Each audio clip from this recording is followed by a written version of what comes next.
And hello again, everybody. Tom Cardella here till 3, and we have a very pleasant surprise. With us on the conference line is that great Hall of Fame catcher with the Brooklyn Dodgers, Roy Campanella. Campy, thanks for spending some time with us this afternoon. Oh, very good. I enjoyed it. Campy, you are a native Philadelphian, a graduate of Simon Gratz, isn't that right? Yes. And can you talk a little bit with us about how Branch Rickey brought you to the big leagues? Well, it's a funny story. I was playing on an all-star team, a Negro all-star team in Newark, New Jersey, at Rupert Stadium on a Friday night. Jackie Robinson was on that team. And the manager of the all-star team we were playing against was managed by Charlie Dressen, then a coach of the Brooklyn Dodgers. And in between innings one night, he asked me, could he talk to me after the game? And I told him sure. And after the game, he asked me, could I come over to the Dodger office that Saturday morning at 10 o'clock in Brooklyn? Now, that was the first I ever heard of anybody scouting me or going to the Dodgers. So I went over there and met with Mr. Rickey. Now, that was the beginning of it. But Jackie Robinson had told me the day before he was over there and signed an agreement with Montreal Royals, then a AAA farm club of the Dodgers.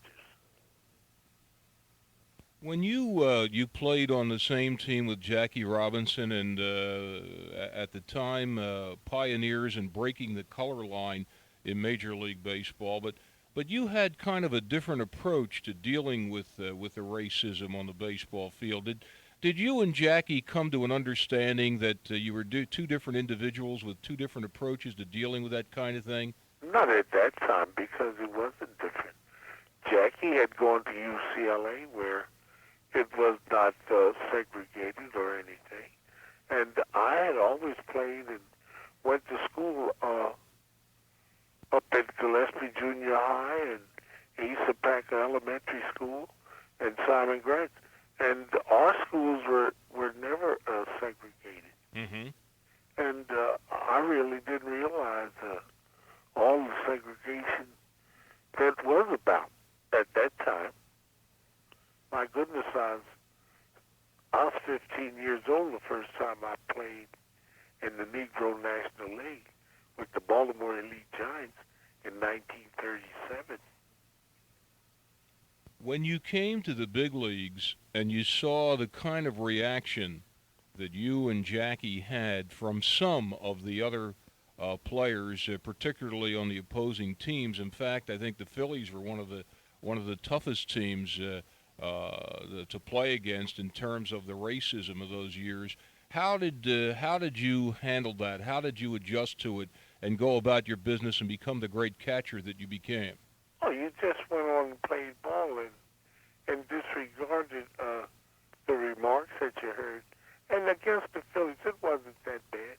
Oh, yes, Ben Chapman, the manager, taking them in. That's who I was referring to. That's all it was. Normally the players, some of the players with Robin Roberts, Adele Ennis, and Richie Ashburn, Eddie Wakis, Grammy Hamner, with Willie Jones, all these fellows were very nice. Roy, you won 3 MVPs during your great career, and it seemed as if following your MVP year, your stats dropped way off, and then you'd come back and have another great year. What was the reason? Was it injuries that bothered you after those MVP seasons? Why was it alternating seasons? Campy was always at the top of the heap. Catching every day. You get unfortunate sometimes and get hit with foul tips, and the Dodgers had a lot of fastball pitches, and my goodness, my left hand would stay sore. But I always caught with a sponge in my glove, and just a lot of days you couldn't hold your bat right. That's all. Just from injuries. But if you look back and see the number of games I caught those years, it was the same amount as I would the year before. I caught over 100 games, and it was only a 154 game season. I think I did that every year I was in the majors, with the exception of 48. Well, I didn't come up till July. Why is it, Roy, that you don't see catchers catch doubleheaders today? It's a rarity. In fact, a lot of them get day games following a night game off. Are we babying some of today's players, or? Well, and you see a lot of right hand, left hand switches too from pitch, because when you get an outstanding player, if he can play, he hits anybody and he plays against anybody. Stan Musial, they didn't take him out against left-hand pitchers, and he hit left-handers, right-handers, or any-handers. So did, well, Ashburn played against everybody. Oh, yeah. Del Ennis. Why? All the fellows on our team did. We didn't take Duke Snyder out because the left-hander was pitching. Of course, with the right-handed lineup you guys had, Duke was lucky enough not to have to face too many left-handers. Well, that's right. We didn't. If we would face 3 or 4 left-hand pitchers a season, that was a lot. Why is it that it's so difficult? You look around today, and except for maybe Bob Boone and Carlin Fisk, really there are no outstanding catchers around today. Why is it that there seems to be such a dearth of great catchers today? Dodger's got a good catcher. Sosa's a good catcher. And he's a local boy, too. I'm glad you mentioned him. Well, I work with him quite a bit. I'm still a coach with the Dodgers. And I work with all the catchers. But we have about 12 young catchers in our farm system. And nowadays they're one-hand catchers. And they sit and reach out so much for pitches. That's why so many balls get by. They don't just take a step out and get down and block the ball. But this is something of the past. They just don't do it anymore. The catcher's bits today are made for one-hand catchers. And they catch with one hand. What is the reason why the stolen base situation? For a while there, all kinds of records were being broken. Once Maury Wills broke the record, and we had Lou Brock and Ricky Henderson and some great base stealers, Vince Coleman of the Cardinals. And now, this year, it seems as if the stolen base statistics are way off again. It kind of runs in cycles the way the home run ball is, doesn't it, in baseball? Yes, true.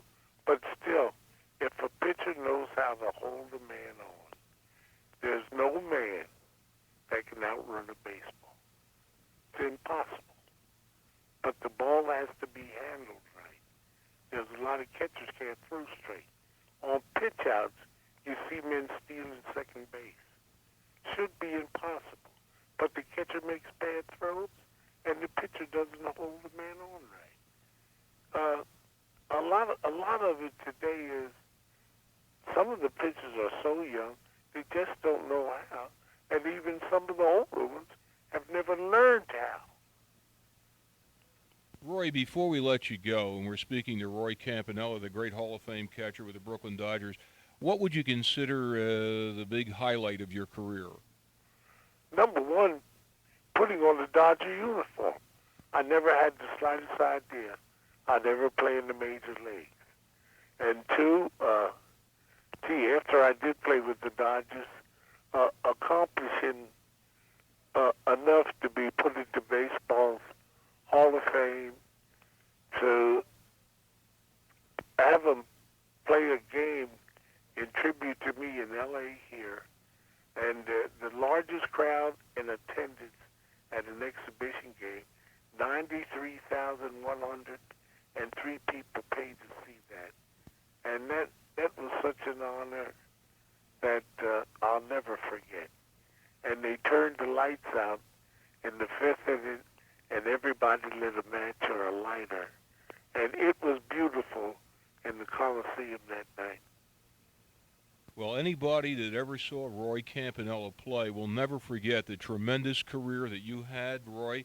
And we had Carl Erskine on a little while back after Carl Ferrillo passed away, and he also spoke about you and paid you such a glowing tribute as a great teammate.